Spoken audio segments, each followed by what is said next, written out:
You are sitting in a doctor's waiting room. The air smells like antiseptic and old magazines. The doctor walks in, looks at his clipboard, refuses to make eye contact, and delivers the news. You have 1 month left. In that terrifying moment, are you thinking about your diversified portfolio? Are you thinking about how responsible it was that you maxed out your 401k every single year? No. You are panicking because you spent 40 years grinding for a freedom you will never get to taste.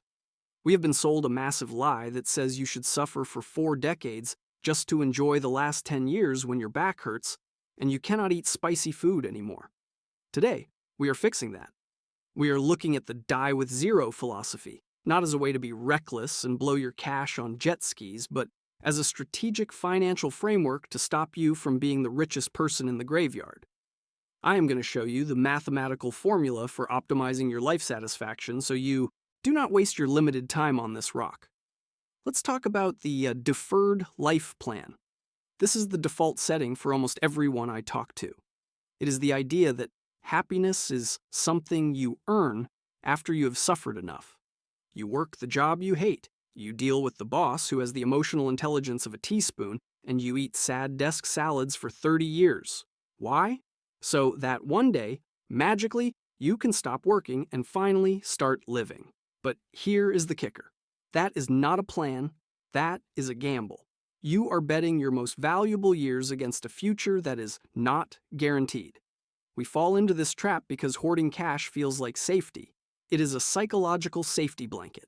When you see that number in your savings account go up, your brain releases a little hit of dopamine. It convinces you that you are safe from the chaos of the world. But you are not safe. You are just frozen. This creates what I call the zombie employee phenomenon. We go to work, we zone out, we say yes to projects we despise, and we spend our evenings doom scrolling on social media because we are too exhausted to actually live. We are working to pay for a future that exists only in our imagination. You need to understand the concept of life energy. This is the core currency of your existence. Money is just a storage vehicle for your life energy. You trade your hours, your life energy, to get money. But here's where the math gets scary. Your life energy is finite. Once you spend an hour, it is gone forever. Money, on the other hand, is fiat currency. The government can print more of it whenever they feel like it. So, when you trade your time for money you do not plan to spend, you are trading a limited, non-refundable resource for an unlimited, printable resource. From a trading perspective, that is a terrible deal. Think about it like this. Imagine you are a kid and you get a really cool high-speed remote-controlled car for your birthday. But your parents tell you that you cannot use the batteries yet. You have to save the batteries. So you put them in a drawer. You wait 10 years. You wait 20 years. Finally, when you are 80 years old and your hands are shaking so bad you cannot even hold the controller, you are allowed to put the batteries in. That sounds insane, right? But that is exactly what you are doing with your retirement account. You are saving the fuel for the trip until the car is too broken to drive. Now, I know what you are screaming at the screen right now. You are thinking, I don't want to be 80 and eating cat food in a cold apartment. That is a valid fear. The fear of running out of money is primal. It keeps us up at night. But there is a second fear you are completely ignoring, and it is actually much scarier. It is the fear of wasting your life potential. It is the tragedy of getting to the end, having $2 million sitting in the bank, and realizing you missed every single window of opportunity to convert that money into a memory. Money is just a tool. It is a battery. If you die with a full battery, you did not win the game. You wasted the energy. We need to stop hoarding out of blind fear and start optimizing for utility. We need to find the balance between not running out of money and not running out of life. Because the longer you hold on to that money without using it, the less potent it becomes. To understand why your current savings strategy is mathematically flawed, we need to look at the 3 currencies that govern your existence: time, health, and money. The cruel joke of the universe is that you almost never have all 3 at the same time. When you are young, you have time and health in abundance. You can stay up until 4 in the morning. eat a questionable burrito from a gas station, and run a marathon the next day. But you have no money. You are broke. You are eating ramen noodles and stealing Wi-Fi from the coffee shop downstairs. Then, you enter your working years. Now you are trading your time for money. You have health and you have money, but you have zero time. You are stuck in meetings that could have been emails, and your idea of a vacation is answering emails from a slightly nicer location. Finally, you reach retirement, the holy grail. You have money and you finally have time. But guess what? Your health has left the building. Your back hurts when it rains, you cannot digest dairy, and your energy levels crash after lunch. The standard retirement model optimizes everything for this third phase. It tells you to sacrifice the years when you have health and time so you can be the wealthiest person in the bingo hall. This brings us to the concept of the utility of money. Most financial advisors treat every dollar as if it is identical. They tell you that a dollar saved today is worth $10 in the future thanks to compound interest. Mathematically, they are right, but biologically, they are dead wrong. A dollar at age 20 buys a completely different experience than a dollar at age 80. If you give a 20-year-old $10,000, they can backpack through Europe, stay in hostels, sleep on trains, and have a life-altering adventure. If you give an 80-year-old $10,000, what can they buy? A slightly more comfortable recliner? An upgrade to the premium applesauce at the care facility? The utility of money declines as you age because your ability to convert that money into enjoyment declines. Think about skiing. If you love skiing, you need to spend money on that experience while you have the knees to handle a black diamond run. You cannot defer that experience until you are 75. I do not care how much money you save. You cannot buy new cartilage. If you wait until you are 80 to spend your skiing money, you are not going skiing. You are sitting in the lodge drinking hot cocoa watching other people ski. That is a terrible return on investment. We delude ourselves with the golden years myth. We say, I will travel when I retire. But let's look at the biological reality. Traveling at 30 is hiking up Machu Picchu and diving into waterfalls. Traveling at 80 is sitting on a tour bus waiting for the bathroom break. It is not the same product. When you delay consumption, you are often saving for a version of yourself that physically cannot enjoy what you are buying. So here is the strategy shift. You need to use time buckets. Instead of throwing everything into one giant retirement bucket that you cannot touch until 65, you need to segment your life into 5-year or 10-year buckets. Look at your life timeline. What are the things you want to do that require high physical energy? Skiing, climbing, chasing toddlers? Put those in the 30 to 40 bucket. What requires moderate energy? Golf, hiking, long flights? Put those in the 50 to 60 bucket. You have to assign the money to the timeline where it actually works. If you miss the window for the high energy bucket, that money becomes useless for that specific goal. You cannot bribe Father Time. Once the window closes, the utility of that specific dollar drops to zero. But here is the thing most people miss. Spending that money now does not just vanish into thin air. It actually creates a different kind of compound interest that pays you for the rest of your life. Now, let's talk about compound interest, but not the boring kind that happens in your Vanguard account. I want to introduce you to a concept called the memory dividend. This is where the math of die with zero stops being philosophy and starts being hard financial strategy. Most people view an experience, like a family vacation to Italy or a concert with your best friends, as a one-time expense. You pay the money is gone, and the event is over. From a purely accounting standpoint, your net worth has decreased. But from a life satisfaction standpoint, you have just purchased an asset that pays you a dividend every single time you remember it. Think about it. When you go on that trip at age 25, you have the experience in the moment. That is the initial yield. But then you talk about it at dinner a month later. You laugh about the time you got lost in Rome and accidentally ordered a plate of snails instead of pasta. You look at the photos 5 years later. You tell the story to your kids 20 years later. Every time you recall that memory, you get a hit of joy. That is the dividend. And because you took the trip at 25, you have 50 or 60 years of dividend payouts ahead of you.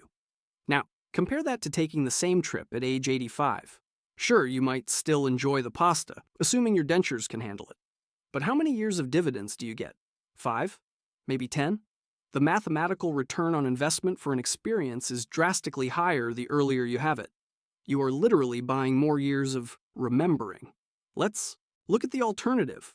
What is the dividend yield of staying late at the office to earn an extra $2,000 that you just throw into a savings account? I can tell you right now.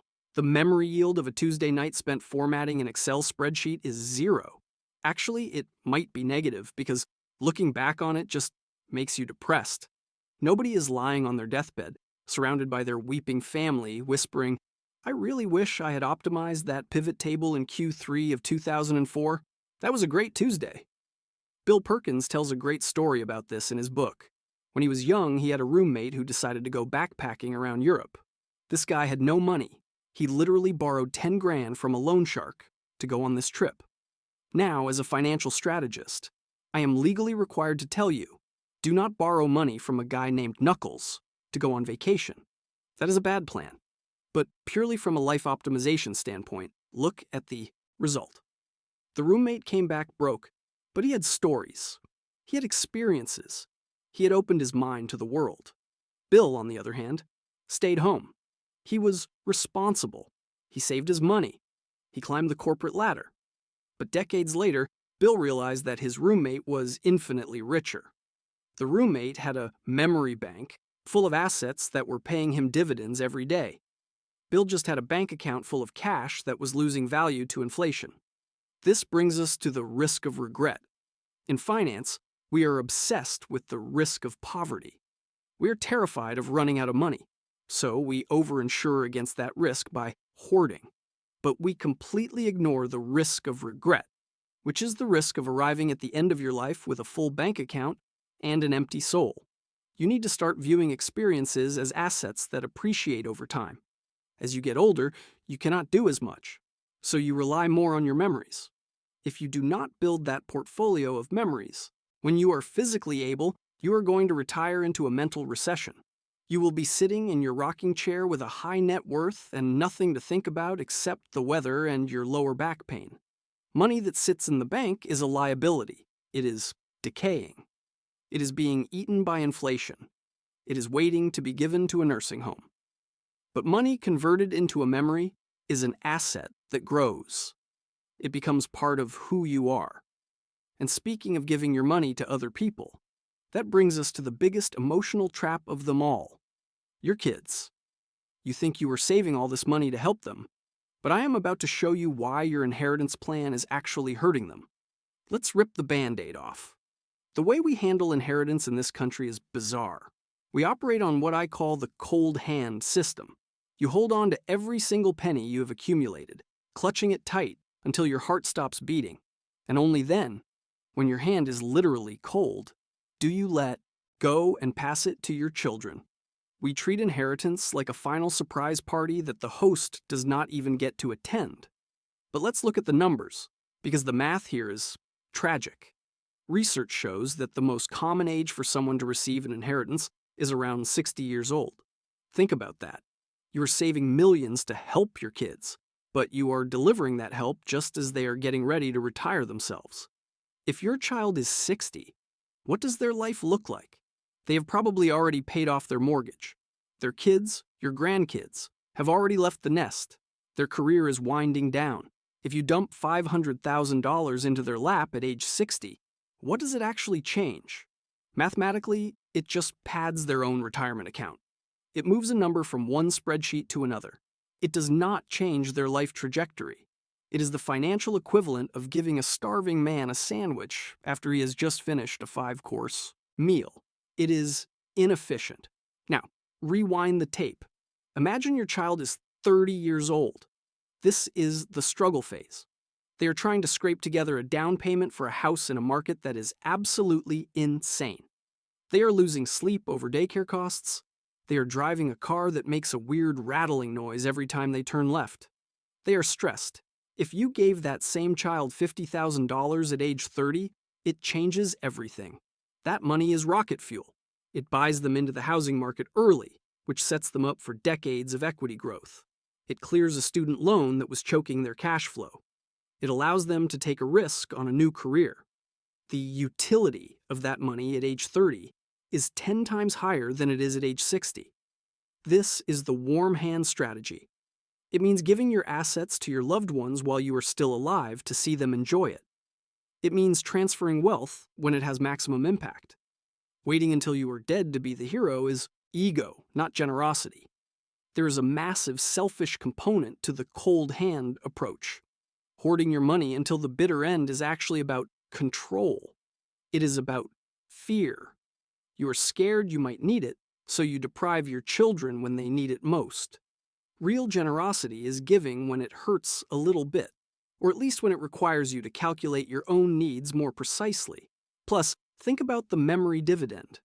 If you give with a warm hand, you get to see the result. You get to see your daughter buy that first house. You get to watch your son start that business. You get to go on the family vacation that you paid for. You get the emotional ROI of your generosity. If you wait until you are dead, you get zero emotional return. You are just a line item in a legal document. People tell me, but if I give it away now, what if I run out? That brings us back to the fear. We use our kids as an excuse to hoard. We say, I'm saving this for them, but really, we are saving it for our own anxiety. We are using potential inheritance as a buffer for our own unknown lifespan. It is lazy planning. If you really want to help your kids, you need to do the math to figure out exactly how much you need for yourself, so you can liberate the rest of it while it still matters. And that is the scary part. To do this, to actually spend your money and give it away while you are alive, you have to know your number. You have to calculate the point where you stop saving and start deaccumulating. You have to face the terrifying question: how much is actually enough? Because if you get this wrong, you do end up eating cat food. So let's crunch the numbers and build a safety net that doesn't rely on hoarding. This brings us to the final, primal hurdle: the fear. You are terrified of being 90 years old, broke, and eating fancy feast for Thanksgiving dinner while shivering in a cold apartment. That is a valid survival instinct, but it is currently ruining your life. To press the button on this strategy without having a panic attack, you need to draw a hard line between survival money and thriving money. Survival money is what keeps the lights on, the heat running, and the cat food off the menu. You should never gamble with this. For this specific bucket, I actually recommend something most aggressive investors hate: simple annuities. Financial gurus usually trash annuities because the fees are high and the returns are lower than the stock market, but they are missing the point. In this context, an annuity is not an investment. It is longevity insurance. You give an insurance company a lump sum, and they guarantee you a paycheck every single month until you die. If you live to be 110, you win. The insurance company keeps paying. If you die at 70, they win. But the point is, your baseline is covered. You cannot go broke. You have outsourced the risk of living too long. Once your survival is automated, everything else is thriving money. This is the cash you are currently hoarding, just in case. But mathematically, it is just wasted life energy. You are facing an asymmetric risk profile that most people read completely wrong. Scenario A is the one you fear. You spend your money, enjoy your life, and maybe run low on fun money in your final years. That is suboptimal, sure. But scenario B is the real disaster. You hoard everything, live like a miser, and die with $3 million in the bank. That is a catastrophe. You wasted 40 years of labor, 40 years of stress, missed birthdays and early mornings, for absolutely nothing. That money represents hours of your life you sold and never redeemed. That is not safety. That is a tragedy. You have to play the life expectancy gamble with data, not anxiety. Go to an actuary table. If you are a healthy male, you will probably live to 85. Plan your money to hit zero at 90. Yes, there is a risk you live to 92. But is that tiny Tail end risk worth guaranteeing that you miss out on your 40s, 50s, and 60s? No. Stop planning for the worst case scenario where you live to be a vampire. Plan for the probable scenario where you actually want to have lived a good life. You need a deaccumulation plan that is just as aggressive and automated as your savings plan was. You need to force yourself to sell assets and buy experiences, or your brain will default back to hoarding mode. If you want to learn the 7 things retirees are tricked into buying that they don't need, watch this next video.